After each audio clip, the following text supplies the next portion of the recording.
खबर आपने सुन भी ली होगी और टीवी पर देख भी ली होगी।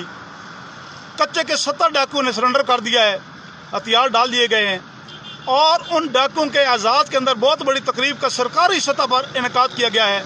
रेड कारपेट बिछाए गए हैं, डाकुओं का रेड कारपेट इस्तकबाल किया गया है, गले में हार और फूल डाले गए हैं और बहुत सारे ऐलानात किए गए हैं, जिनमें से कुछ मैं आपको बताता हूँ। किसी डाकू पर कोई मुकदमा कायम नहीं किया जाएगा। जो उन्होंने अगवा किए, जो कत्ल किए, जो डाके डाले, जो जुल्म और ज्यादती की, सारी की सारी माफ़ कर दी गई है। कच्चे के डाकुओं के बच्चों को सरकारी सतह पर अच्छे स्कूलों कॉलेजों में पढ़ाया जाएगा।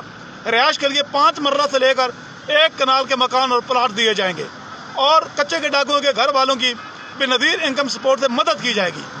यकीन जानें, आज मेरा दिल खून के आंसू रो रहा है।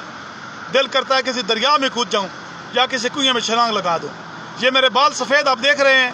मैंने सारी ज़िंदगी मजदूरी की है, आज भी किराए के मकान में रहता हूं और मजदूरी करके मैंने हर चीज़ पर हुकूमत को टैक्स दिया है। ना मुझे मकान मिला है, ना मुझे घर मिला है, ना मेरे बच्चों को सरकारी सतह पर पढ़ाया गया है, ना मुझे कोई और सहूलत मिली है। हर चीज़ मैंने कीमतन ख़रीदी है और हर चीज़ पर टैक्स दिया है। काश मैं डाकू होता, आज मुझे घर भी मिलता, मुझे प्लाट मिलता, मुझे मकान मिलता, मुझे बेनज़ीर इनकम सपोर्ट से मदद मिलती, मेरा रेड कारपेट इस्तकबाल किया जाता, मेरे घर में हाथ डाले जाते, माला डाली जाती और मैं भी कौमी धारे में शामिल हो चुका होता। लेकिन सब कुछ मेरे साथ नहीं हुआ, इसलिए कि मैं डाकू नहीं था।